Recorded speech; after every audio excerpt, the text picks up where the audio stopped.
Assalamualaikum teman-teman. Kembali lagi bersama Miss Ami untuk belajar matematika. Yuk kita belajar matematika bersama. Matematika itu sangat menyenangkan. Nah, hari ini kita akan membahas tentang jenis-jenis pecahan dan bagaimana cara mengubahnya. Jenis-jenis pecahan itu ada dua.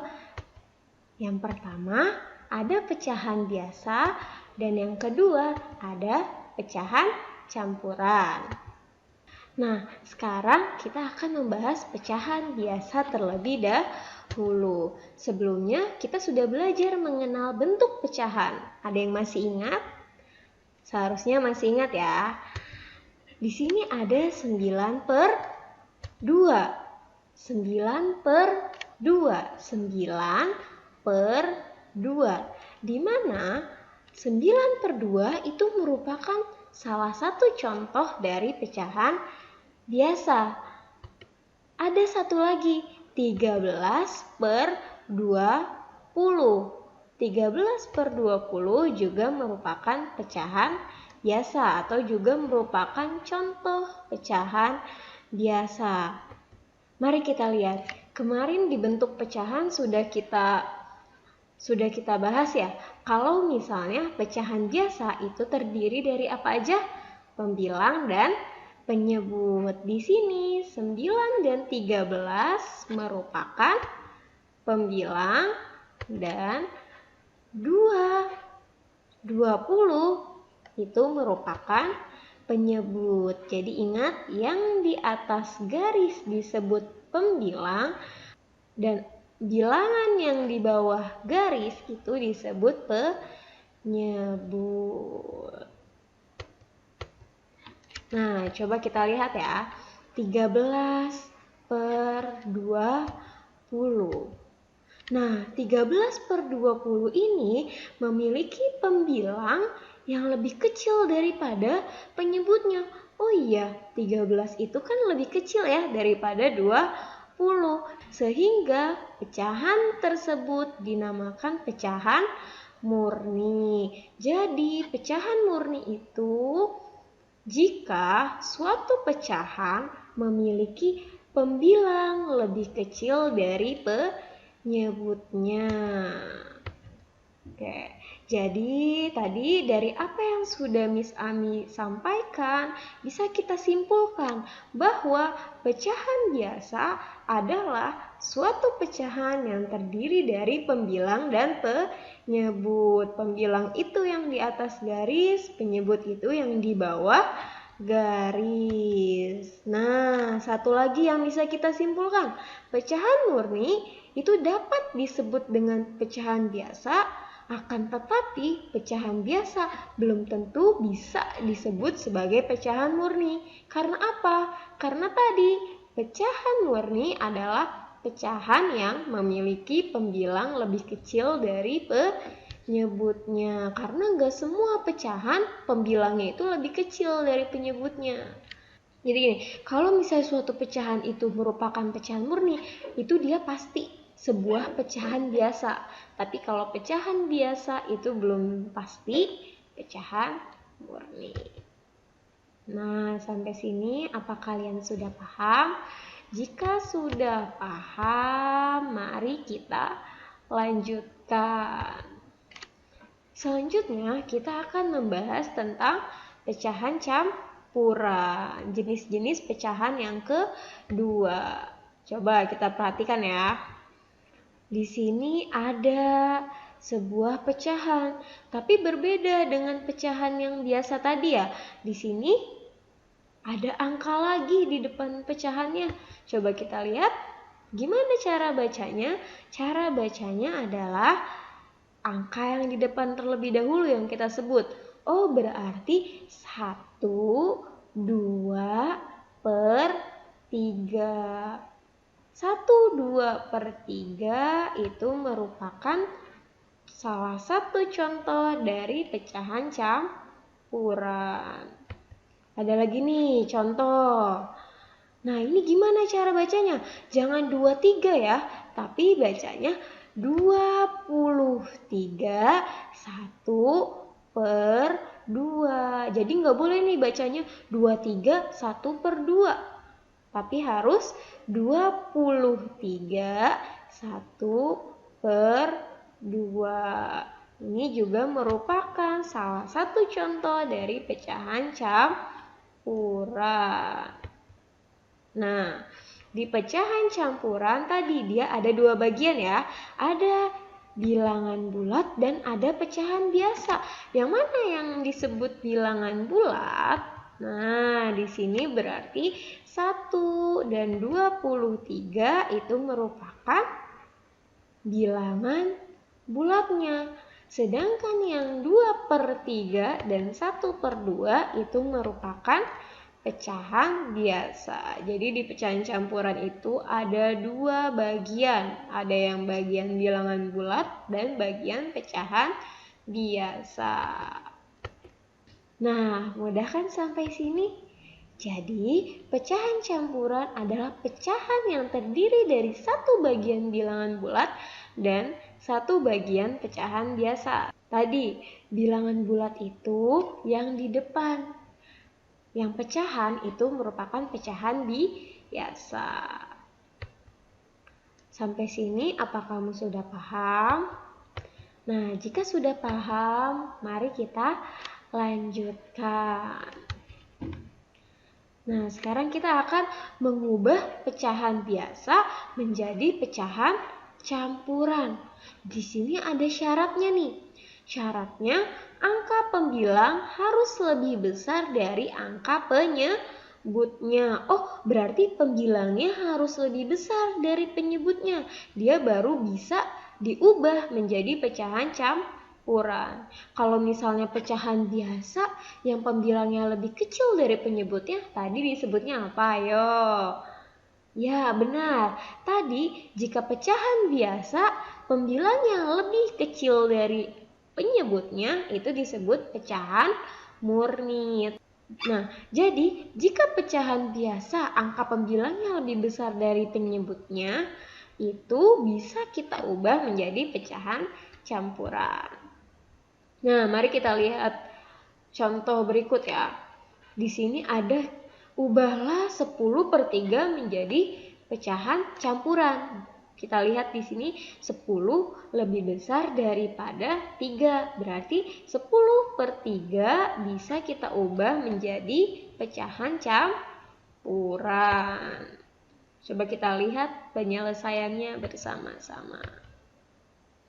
Di sini tadi kan ya 10/3. Oh, berarti pembilang itu adanya di dalam, penyebut adanya di luar. Jadi yang angka di atas garis, tadi kan 10 di atas garis ya.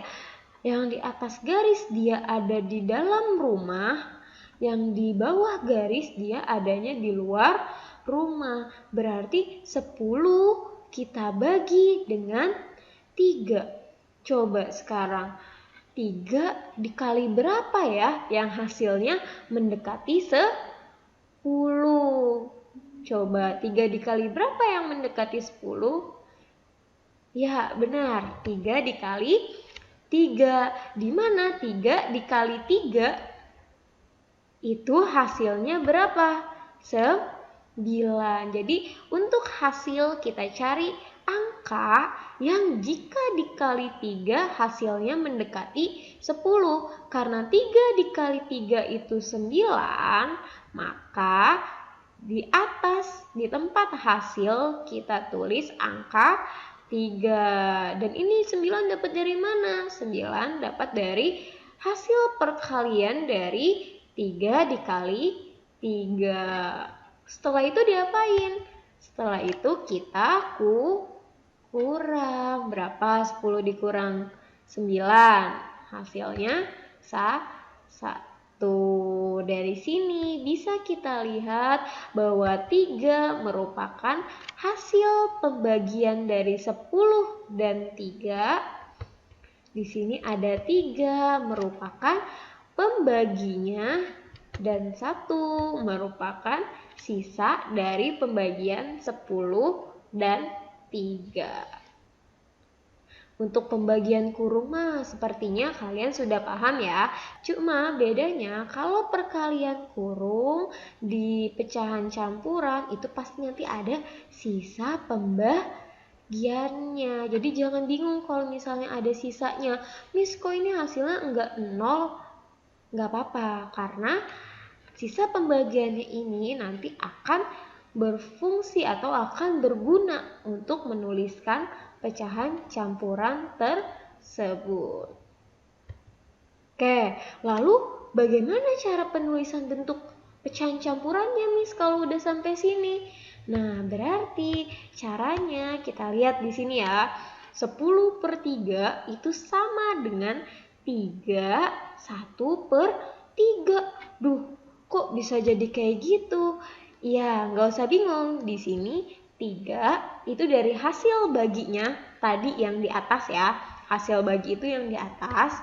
1 itu merupakan sisa pembagiannya dan 3 merupakan pembaginya. Jadi kalau misalnya pecahan biasa menjadi pecahan campuran itu pasti pembaginya sama atau penyebutnya sama nih. Yang membedakan itu hasil baginya berapa dan sisa pembagiannya berapa.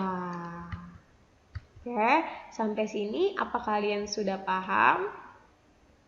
Ya, Miss harap kalian paham ya, walaupun pembelajaran kita hanya via video, tidak apa-apa. Semoga penjelasan Miss kali ini bisa kalian mengerti. Jika sudah paham, mari kita lanjutkan. Tadi kita sudah mempelajari bagaimana cara mengubah pecahan biasa menjadi pecahan campuran. Sekarang sebaliknya, bagaimana cara mengubah pecahan campuran menjadi pecahan biasa? Di sini ada 3 langkah-langkahnya. Yang pertama, kalikan penyebut pecahan dengan bagian bilangan bulat. Setelah itu, jumlahkan hasilnya dengan pembilang dan hasil penjumlahan ditulis sebagai pembilang sedangkan penyebutnya tetap. Duh, bingung Miss kalau nggak dicontohin. Oke, mari kita lihat contoh berikut. Di sini ada ubahlah 5/2/3 menjadi pecahan biasa. 5/2/3. Harus ingat-ingat ya langkahnya. Yang pertama, kalikan penyebutnya dengan bilangan bulat, lalu hasilnya dijumlahkan dengan pembilang. Yang terakhir, hasil penjumlahan ditulis sebagai pembilang atau yang di atas garis dan penyebutnya dia tetap. Nah, di sini penyelesaiannya kita lihat. Tadi ya, 5/2/3. Langkah pertama, gimana? Kalikan penyebut dan bilangan bulatnya nih kita kali. Oh, 5 sama 3 kita kali. Karena 3 merupakan penyebut, 5 merupakan bilangan bulatnya. Kita kali dulu. 3 dikali 5. Selanjutnya apalagi tadi langkah kedua? Langkah kedua, jumlahkan hasilnya dengan pembilang atau yang di atas garis. Ini kita jumlah atau kita tambah. Berarti habis kita 3 dikali 5 kita tambah sama 2. Terus tadi apa? Yang ketiga, penyebutnya tetap. Oh, berarti penyebutnya tetapi 3. Sekarang kita hitung dulu nih. 3 dikali 5 berapa? Ayo, berapa? 15. Ya, pinter. Ditambah 2, berarti 15 ditambah 2 dibagi 3. Tadi 15 dapat dari mana? 15 dapat dari hasil perkalian 3 dikali 5.